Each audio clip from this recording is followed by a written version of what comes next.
하나님 아버지, 오늘 제가 하나님의 말씀을 읽고 묵상할 때 필요한 영의 양식을 주시기 위해 성령님께서 이 시간에 함께해 주시길 간구합니다.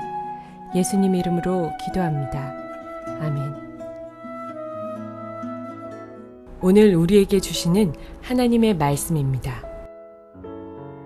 그들은 조각목으로 궤를 짜되 길이는 2규빗반, 너비는 1규빗반, 높이는 1규빗반이 되게 하고 너는 순금으로 그것을 짜되 그 안팎을 싸고 위쪽 가장자리로 돌아가며 금테를 두르고 금고리 넷을 부어 만들어 그 네 발에 달되 이쪽에 두 고리 저쪽에 두 고리를 달며 조각목으로 채를 만들어 금으로 싸고 그 채를 궤 양쪽 고리에 꿰어서 궤를 매게 하며 채를 궤의 고리에 꿰인 대로 두고 빼내지 말지며 내가 내게 줄 증거판을 궤 속에 둘지며. 사랑하는 성도 여러분, 평안하셨습니까? 오늘도 주님께서 주시는 말씀과 함께 복된 하루를 열어가시기 바랍니다. 오늘 우리에게 주실 하나님의 말씀은 출애굽기 25장 10절에서 16절 말씀입니다. 하나님께서는 모세에게 이제 성막에 대한 구조와 식양을 말씀해 주시는데 가장 첫 번째 말씀해 주신 것이 증거궤, 즉 우리가 흔히 알고 있는 법궤에 대한 것입니다. 그것은 법궤가 성막에 있어서 가장 핵심적인 것이요 가장 중요한 위치에 있기 때문입니다. 그런데 제가 증거궤를 설명하기 전에 성막의 전체적인 구조에 대해서 좀 설명이 필요할 것 같습니다. 여러분들이 대부분은 아마 성막의 구조에 대해서 아실 터이지만은 혹시라도 성막의 구조를 모르실 분들을 위해서 잠깐 설명드리고자 합니다. 왜냐하면 우리가 앞으로 계속 이제 성막을 살펴볼 때에 이 구조가 머리에 들어있지 않으면은 그 본문 하나하나를 이해하는 것이 굉장히 힘들기 때문입니다. 그래서 오늘 설명해 드릴 때 여러분들이 이 조감도를 머리에 입력해 놓으십시오. 그리고 본문이 그때그때 나올 때마다 자세하게 설명하면 훨씬 이해가 쉬울 것입니다. 그렇다면 지금 잠깐 한번 보기로 하겠습니다. 이게 전체가 성막 전체 구조도입니다. 그래서 맨 왼편 동쪽으로 이 전체가 바깥뜰입니다. 바깥뜰 들어가는 문이 있습니다. 여기는 아무나 다 들어올 수가 있습니다. 여기에 번제단이 있고 번제단 앞에 물두멍이 있습니다. 그 다음에 이 이제 성막 안에 건물이 있습니다. 이 건물 안에는 성소와 지성소 두 개의 방이 있는데 중요한 것은 이 두 개의 방을 같은 천 4개가 덮고 있습니다. 뭐 앞으로 이걸 자세하게 살펴보게 되겠지만은 이렇게 해달 가죽, 그 다음에 흰 염소, 수양의 피를 물들인 가죽, 마지막에는 그룹 천사를 수놓은 화려한 그 천으로 성소와 지성소 지붕을 함께 덮었습니다. 이것은 나중에 이제 성소와 지성소의 연관성에 대해서 설명할 때 필요한 내용입니다. 그리고 이제 가장 들어가자마자 첫 번째 있는 방이 성소입니다. 성소에는 그 안에 들어가자마자 진설병을 차린 상이 있고 그 다음에 그 맞은편에 금능대가 있습니다. 그 다음에 그 정면에 분향단이 있습니다. 여기서 향을 피워 놓고 지성소 안에 들어갈 때에 보이지 않게 하는 역할을 했었습니다. 그리고 여기 나타나 있지 않지만은 성소와 이 지성소 사이에 휘장이 있습니다. 휘장을 걷고 들어가면 바로 지성소, 오늘 본문에 나오는 증거궤, 법궤가 들어있는 곳입니다. 여기가 바로 하나님이 임재하시던 곳이었습니다. 이 법궤를 보면은 법궤 상자가 있고 법궤를 덮는 이 뚜껑이 있습니다. 이 뚜껑을 일명 시온소, 즉 하나님의 은혜가 베풀어지는 것이라고 하는 그 뚜껑이 있습니다. 여기에 바로 나중에 대제사장이 피를 뿌리는 장소였습니다.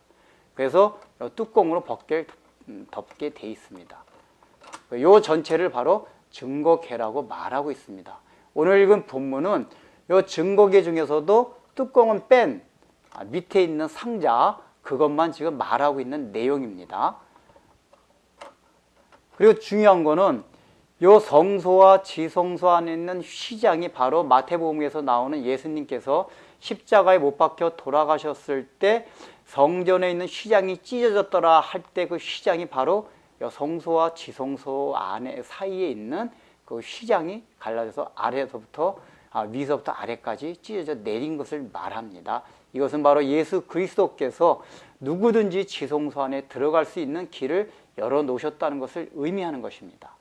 여러분들 이렇게 전체적으로 이렇게 구조가 돼 있다는 것을 머리에 익혀두고 앞으로 차근차근 살펴보기로 하겠습니다. 이제 우리가 성경 본문을 들어가 보기로 하겠습니다. 여러분 구조를 보시면서 어떤 느낌이 들었습니까? 이 성막은 전체적으로 볼 때 그렇게 화려하지 않다는 것입니다. 외관상이 그렇습니다. 그 당시에 모든 이방 민족들이 만든 신전, 그들이 믿는 성전은 굉장히 화려했습니다. 외관이 훌륭했습니다. 하나님께서 이런 식으로 하나님의 성막을 지었을 수도 있을 것입니다. 그렇게 지으시려면 이 광야가 아니라 이스라엘 백성들로 하여금 가나안 땅에 들어가신 다음에 그러한 성전을 짓게 하실 수도 있었습니다. 그러나 굳이 이 광야에서 초라하게 하나님이 임재하시는 그 성막을 짓게 하신 이유가 있습니다.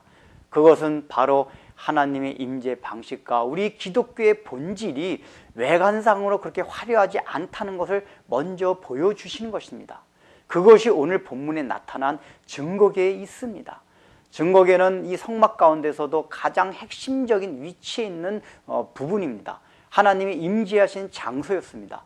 그런데 지금 그 재료를 무엇으로 만들려고 하고 있습니까? 조각목으로 만들려고 하고 있습니다. 조각목이라는 것은 그 당시에 광야에서 흔히 구할 수 있는 보잘것없는 씨띠나무, 그런 가시나무들을 말합니다. 물론 이것은 실용적인 측면에서 광야에서 구하기 쉬웠기 때문에 하나님께서 이렇게 명령하실 수도 있습니다. 그러나 그런 차원에서만 생각할 수 없는 것은 지금 다른 재료들에 보면은 해달의 가죽을 사용하라고 명령하고 있습니다. 나중에 이제 지붕을 사용할 때 해달의 가죽을 사용하는데 그 해달의 가죽은 지중해에 가야지만 구할 수 있는 귀한 재료였습니다. 그렇다면 하나님께서 그렇게 구하기 힘든 해달의 가죽을 명령하셨다면은 이 조각목을 사용하지 아니하고 광야에서 조금 구하기 힘들어도 예를 들면 백향목 같은 것을 가지고 얼마든지 명령하실 수도 있습니다. 왜냐하면 백향목을 전혀 구할 수 없는 것이 아니었기 때문입니다. 해달의 가죽을 구할 수 있다면 백향목도 물물 교환이나 어떤 또 대상들을 통해서는 하여간 충분히 구할 수가 있습니다. 왜냐하면 지금 이 증거계를 만든 것이나 아니면 또 성막 전체까지 한다 하더라도 이것이 규모가 그렇게 크지가 않습니다. 그래서 실제 들어가는 나무의 양이 많지가 않았습니다. 그렇기 때문에 백향목나무 몇 그루만 있어도 충분히 만들 수 있는 그런 양입니다. 그럼에도 불구하고 이 보잘것없는 조각목을 사용하라 하신 것은 거기에 나타난 하나님의 뜻이 있었기 때문입니다. 그것이 무엇입니까? 가장 먼저는 그 조각목이 예수님의 인성을 나타냅니다. 이사야 53장에서 말씀하셨듯이 그분은 아무 풍채가 없고 참 외모에 나타난 우리가 흠모하고 존경할 만한 아무것도 없다고 성경이 말씀하고 있습니다. 우리가 예수님의 사진을 보면 잘생긴 것으로 나오지만 성경의 표현을 보면 절대로 예수님의 모습, 예수님의 외모는 굉장히 못났을 것입니다. 왜냐하면 성경이 그렇게 말하고 있기 때문입니다. 예수님은 어떤 외모가 아무 풍채도 없고 그 당시 사람들이 보기에 그 외관상에서 나타나는 또 그 사람, 그 예수님에게서 있는 모든 경력들이 도저히 자랑할 만한 아무것도 없다는 것을 성경이 말합니다. 예수님은 이 땅에 육신으로 오실 때부터 말구에 가장 천한 곳으로 오셔서 가장 천한 모습으로 사셨고 천한 외형을 지니고 살아가셨다는 것을 말합니다. 인성 가운데서도 가장 천하고 보잘것없는 그런 가운데 임하셨다는 것을 말씀해주고 있습니다. 그런데 그런 가장 천한 인성 가운데 금으로 모든 것을 둘러 덮어 씌웠다고 말하고 있습니다. 그것이 무엇을 말합니까? 예수님은 그렇지만 바로 하늘의 영광 가운데 보좌에 있던 그 신성과 왕권을 지닌 분이라는 것을 말하고 있습니다. 겉으로 드러나는 것은 인성이지만 그 안에 있는 분이 바로 하나님이심을 말씀해 주고 있습니다. 이것은 오늘날 우리에게 무엇을 말해주고 있습니까? 우리는 다 조각목과 같은 자들이라는 것입니다. 기독교의 본질이 외관적으로 화려하게 나타난 것이 아니라는 것입니다. 우리는 인간적인 생각으로 자꾸만 화려하고 어떤 세력화 시켜가지고 우리가 외형적으로 거대하게 나타나서 영향력 나타내는 것을 좋아합니다. 그러나 하나님이 원하시고 하나님이 생각하는 기독교의 본질은 그것이 아니라는 것입니다. 우리의 조각목이고 성막 전체 조감도와 같이 외관상으로 볼 때는 초라하고 보잘것없는 것이 우리 기독교라는 걸 반드시 명심해야 합니다. 이것은 신약에 와서도 예수님도 그렇게 말씀하셨고 사도 바울도 계속해서 말하고 있는 것이 무엇입니까? 세상적으로는 자랑할 것이 아무것도 없는 자들이 우리라는 것입니다. 우리에게 나타날 것은 십자가 이외에는 아무것도 자랑할 것이 없다는 것을 성경은 누누이 강조합니다.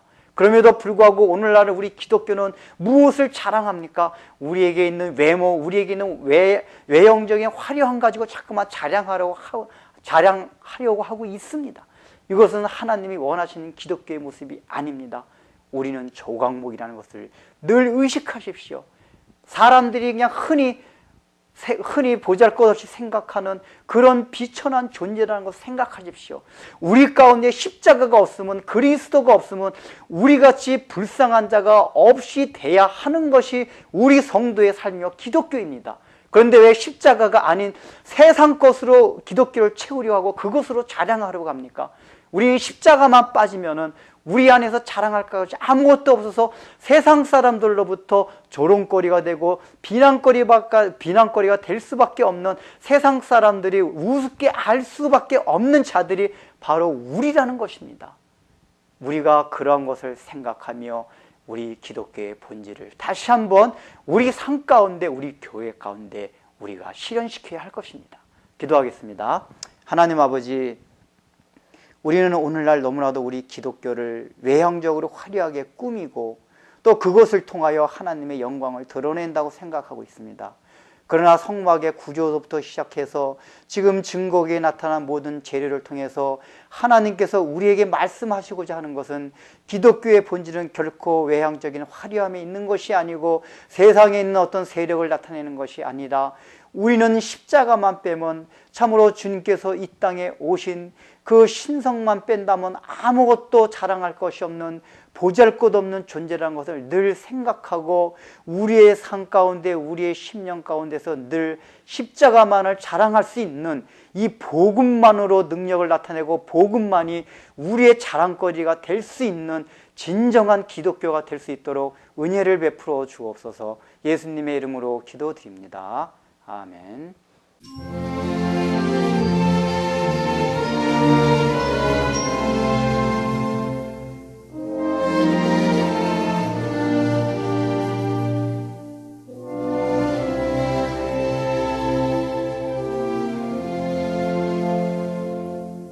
구주와 함께나 죽었으니 구주와 함께나 살았도다. 영광의 기약에 이르도록 언제나 주만 바라봅니다.